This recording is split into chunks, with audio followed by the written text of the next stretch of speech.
மாநாட்டிற்கு நமது கட்சியினுடைய துணை அமைப்பான சமத்துவ வழக்கறிஞர் சார்பில் சமத்துவ சுடரை இன்று காலை ஆகஸ்ட் 15 எழுச்சி தமிழர் தொழில்நுட்பப்பட்டு 17 ஆகஸ்ட் 17 ஊத்திரிப்பட்டியில் மதியம் 12 மணியளவில் அந்த மாநாட்டின் திரளை அடைய இருக்கிறோம். இந்த நிகழ்விற்கு வருகை தந்திருக்கிற சமத்துவ வழக்கறிஞர் சங்கத்தினுடைய அனைத்து கள வீரர்களையும் தலைமையேற்று நடத்தி கொண்டிருக்கிற எங்கள் முதன்மை செயலாளர் மரியாதைக்குரிய அண்ணன் மூத்த வழக்கறிஞர் பார்வேந்தர் அவர்களையும் அக்கா எயில் கரோலின் அவர்களையும் அண்ணன் பாலாஜி அவர்களையும் உள்ளிட்ட அனைத்து பொறுப்பாளர்களையும் வருக என வரவேற்று என்னுடைய பணிவான வணக்கத்தை தெரிவித்துக் கொண்டு நமது மாநாட்டிற்கு இதுவரையில் நமது சமத்துவ வழக்கறிஞர் சங்கத்தின் சார்பாக கொடுக்கப்பட்டுள்ள நிதி யார் யார் கொடுக்கப்பட்டார்கள், தலைவரிடம் யார் கொடுக்கப்பட்டார்கள், முதன்மை செயலரிடம் யார் கொடுக்கப்பட்டார்கள் என்பதை விவரத்தை சொல்ல கடமைப்பட்டிருக்கிறேன். இந்த மாநாட்டில் நிதி அளித்தவர்கள் பார்வேந்தர் முதன்மை செயலாளர் அண்ணன் அவர்கள் ரூபாய் 50,000 கொடுத்திருக்கிறார். கன்னியாகுமரி நாடாளுமன்ற மாநில துணை செயலாளர் தொடர் திலீப் சிங் 15,000, மாவட்ட அமைப்பாளர் 5,000, சொக்கலிங்கம் செங்கல்பட்டு மாவட்ட மாநில செயலாளர் 25,000, ஈசிஆர் நாணம் திருப்பூர் 5,000 ரூபாய், செல்வம் ராமநாதபுரம் மாவட்டம் மாநில துணை செயலாளர் 10,000 ரூபாய்.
வாழ்க வாழ்க வாழ்கவே, எழுச்சி தமிழர் வாழ்கவே, எழுச்சி தமிழர் வாழ்கவே, வாழ்க வாழ்க வாழ்கவே, வாழ்க வாழ்க வாழ்கவே, 100 ஆண்டுகள் வாழ்கவே, 100 ஆண்டுகள் வாழ்கவே, வாழ்க வாழ்க வாழ்கவே, வாழ்க வாழ்க வாழ்கவே, எழுச்சி தமிழர் வாழ்கவே, எழுச்சி தமிழர் வாழ்கவே, வெல்க வெல்க வெல்கவே, வெல்க வெல்க வெல்கவே, தமிழ் தேசிய எழுச்சி மாநாடு, தமிழ் தேசிய எழுச்சி மாநாடு, வெல்க வெல்க வெல்கவே, வெல்க வெல்க வெல்கவே. அக்கா இங்க பாருங்க, இங்க பாருங்க.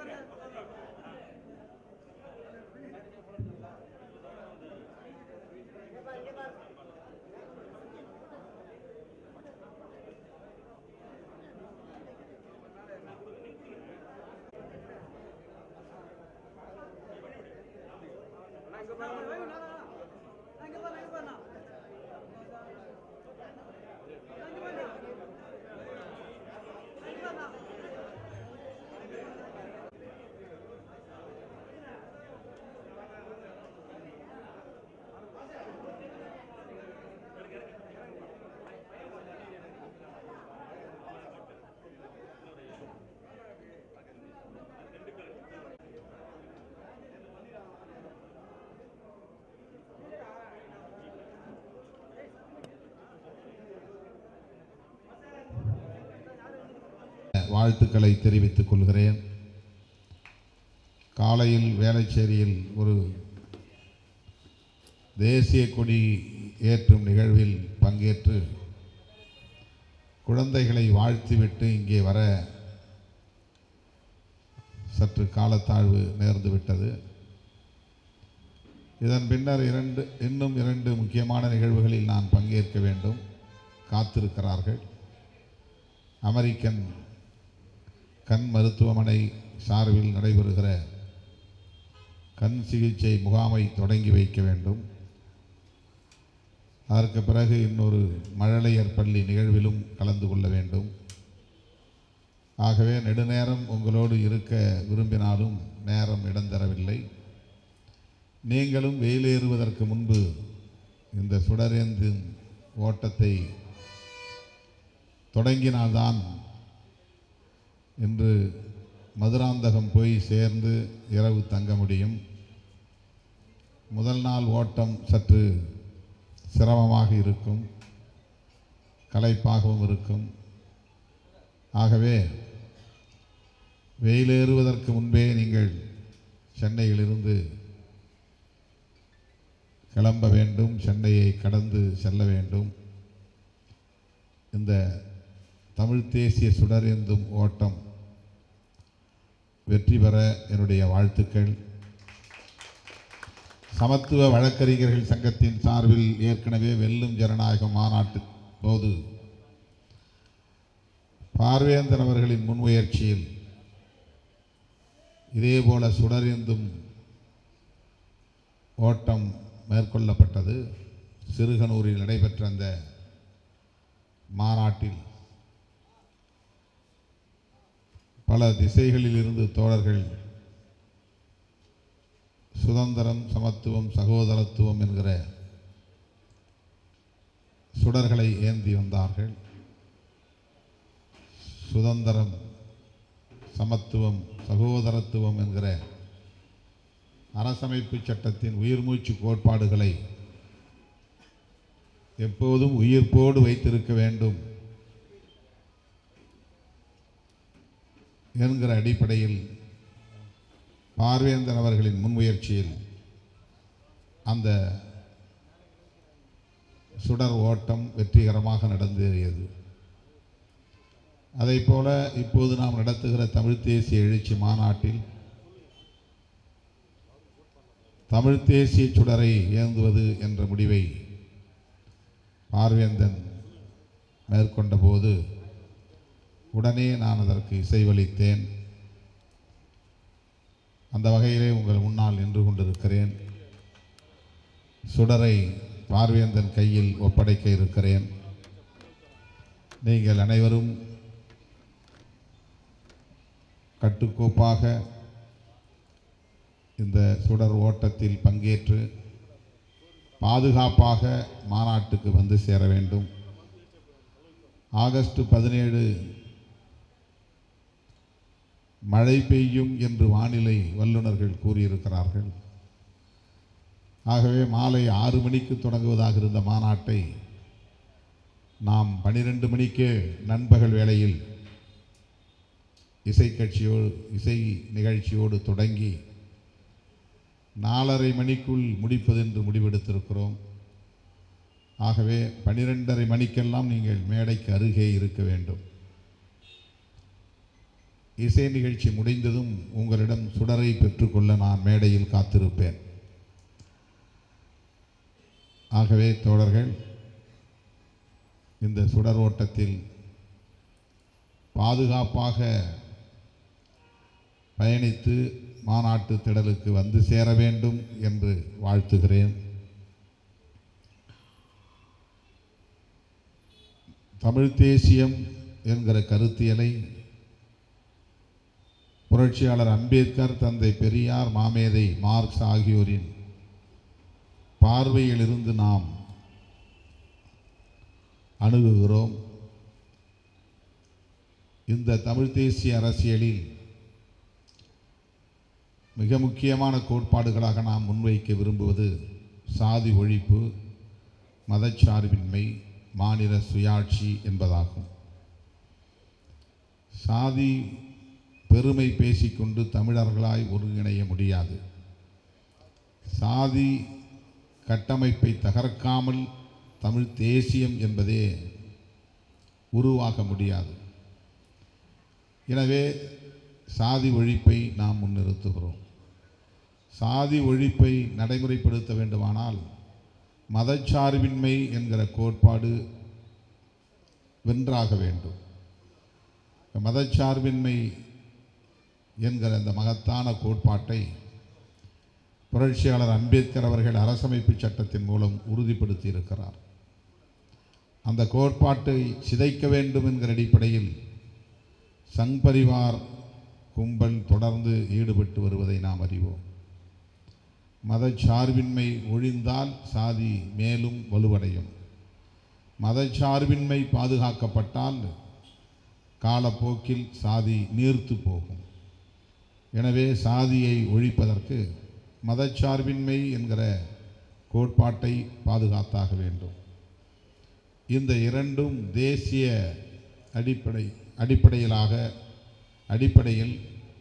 தேசிய அடிப்படையில் நாம் உள்வாங்கிக் கொள்ள வேண்டும். இந்தியா முழுவதுமான ஒரு தேவை அது. சாதி ஒழிப்பு என்பதும் மதச்சார்பின்மை என்பதும் இந்திய அளவிலானது. அதே வேளையில் நாம் ஒரு தேசிய இனமாக இந்த மாநிலத்தில் வாழ்ந்து வருகிறோம். நமக்கென்று ஒரு நீண்ட நெடிய வரலாறு இருக்கிறது, நமக்கென்று ஒரு பண்பாடு இருக்கிறது, நமக்கென்று ஒரு பாரம்பரியம் இருக்கிறது. ஆகவே தமிழர்களுக்கான மொழி அடையாளம், இன அடையாளம், மண் அடையாளம் ஆகியவை சிதைக்கப்பட்டு விடக்கூடாது. தமிழ், தமிழன், தமிழ்நாடு என்கிற அந்த அரசியலும் இந்த அரசியலுக்குள்ளாக பாதுகாக்கப்பட வேண்டும். தேசிய அளவிலான அரசியலுக்குள் தமிழ்நாடு என்கிற அடையாளம் சிதைந்து போய்விடக்கூடாது. தேசிய அடையாளத்திற்குள் தமிழன் என்கிற அடையாளம் சிதைந்து விடக்கூடாது. தேசிய அடையாளம் என்கிற பெயரில் இந்திய அளவிலான அரசியலால் தமிழும் தன் அடையாளத்தை இழந்துவிடக்கூடாது. ஆகவே சாதி ஒழிப்பையும் மதச்சார்பின்மையையும் இந்திய அளவிலான பார்வையாக நாம் ஏற்றுக்கொள்ளுகிற அதே வேளையில் தமிழ், தமிழன், தமிழ்நாடு என்கிற அந்த அடையாளத்தையும் பாதுகாக்க வேண்டுமானால் நமக்கு மாநில சுயாட்சி தேவைப்படுகிறது. எனவே 3 உயிர்மூச்சு கோட்பாடுகளை இந்த மாநாட்டின் மூலம் உலகுக்கு நாம் உரத்து சொல்ல விரும்புகிறோம். ஒன்று சாதி ஒழிப்பு, இன்னொன்று மதச்சார்பின்மை, மூன்றாவது மாநில சுயாட்சி அல்லது தன்னாட்சி. இவற்றை உரத்து சொல்லுவதற்கான ஒரு களம்தான் உளுந்தூர்பேட்டையில் தமிழ் தேசிய எழுச்சி மாநாடு என்கிற பெயரில் கட்டமைக்கப்படுகிறது. எனவே இந்த அரசியலை, இந்த கோட்பாட்டை வெகு மக்களுக்கும் கொண்டு போய் சேர்க்கும் வகையில் நம்முடைய களப்பணிகள் மேலும் மேலும் கூர்மைப்படுத்தப்பட வேண்டும் என்கிற பொறுப்புணர்வோடு இந்த மாநாட்டை வெற்றிகரமாக நடத்துவோம். அதில் சமத்துவ வழக்கறிஞர்கள் சங்கத்தின் பங்களிப்பு போற்றுதலுக்குரியது. 5 லட்சம் ரூபாய்க்கு மேலாக நிதி பங்களிப்பும் செய்திருக்கிறீர்கள். அது மட்டும் இல்லாமல் எல்லோரும் நடந்து வருவீர்கள், காரில் வருவீர்கள். சமத்துவ வழக்கறிஞர் சங்கம் ஓடி வரும் மாநாட்டு திடலை நோக்கி வெறும் கையோடு அல்ல, தமிழ் தேசிய சுடரோடு ஏந்தி வருவோம், ஓடி வருவோம் என்கிற ஒரு நிகழ்வாக இந்த நிகழ்வு ஒருங்கிணைக்கப்பட்டிருக்கிறது என்பதை எண்ணி பெருமைப்படுகிறேன். உங்கள் அனைவரின் சார்பிலும் பார்வேந்தன் கைகளில் இந்த தமிழ் தேசிய சுடர் இப்போது ஒப்படைக்கப்பட இருக்கிறது. ஒப்படைக்க விரும்புகிறேன். அனைவரும்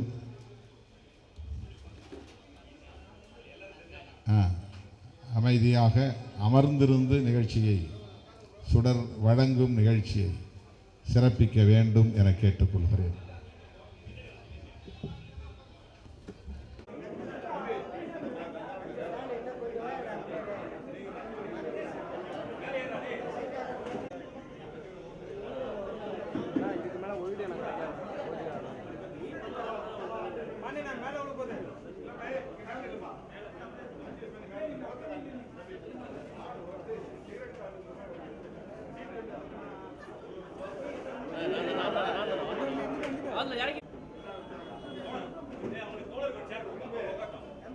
சைடு போவாதீங்கப்பா, எடுக்க முடியாது.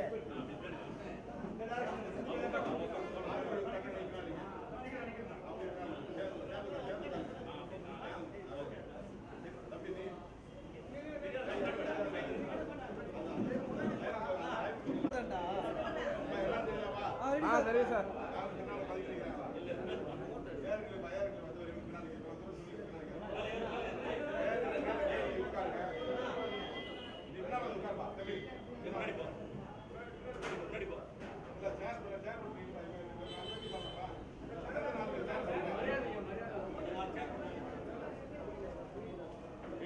தமிழர் தலைமையிலே களமாடி சாதியத்தை வேர் அறுப்போம் தமிழ் தேசியத்தை வென்றெடுப்போம் தமிழ்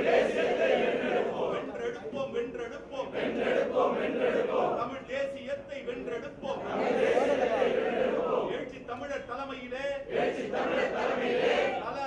களமாடி தமிழ் தேசியத்தை வென்றெடுப்போம்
கொஞ்சம் பொறுமையாக வாங்கண்ணா.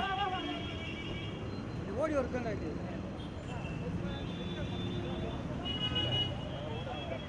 எடுத்துக்கே வாங்க போகலாம் போயிட்டு தர மாட்டேன்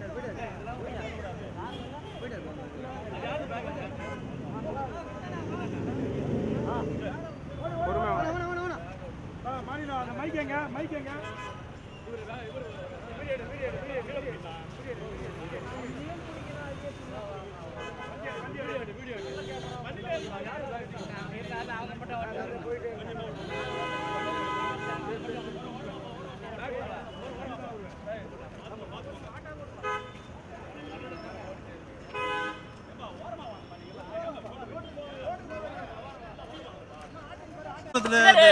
ஜிஎஸ்டி நம்ம வரி இன்கம் டேக்ஸ் எல்லாத்துலேயும் வந்தே மாதம் பாதிருக்காங்க.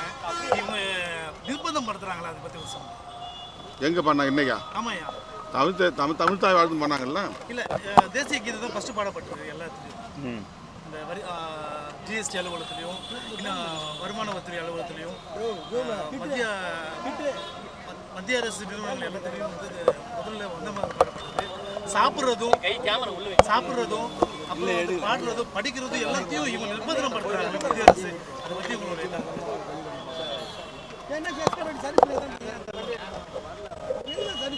அண்மையில் தமிழ்நாட்டு முதலமைச்சர் அவர்கள் சட்டப்பேரவையில் அரசு நிகழ்ச்சிகள் அனைத்திலும் தமிழ்த்தாய் வாழ்த்துக்குத்தான் முதலிடம் என்கிற தீர்மானத்தை நிறைவேற்றினார்.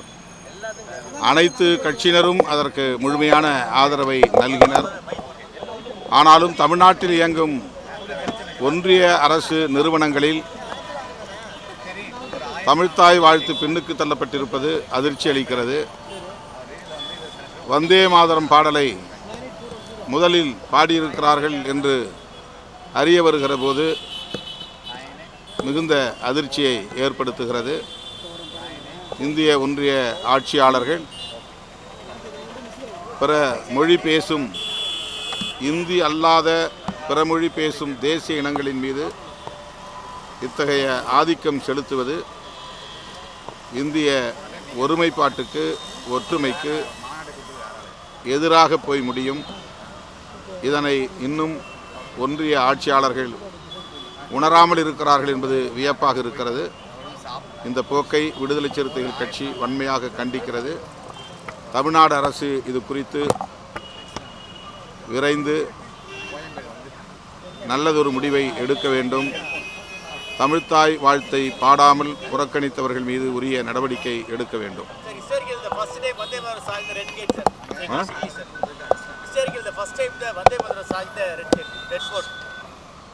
இன்னைக்கு பாடியிருக்காங்களா?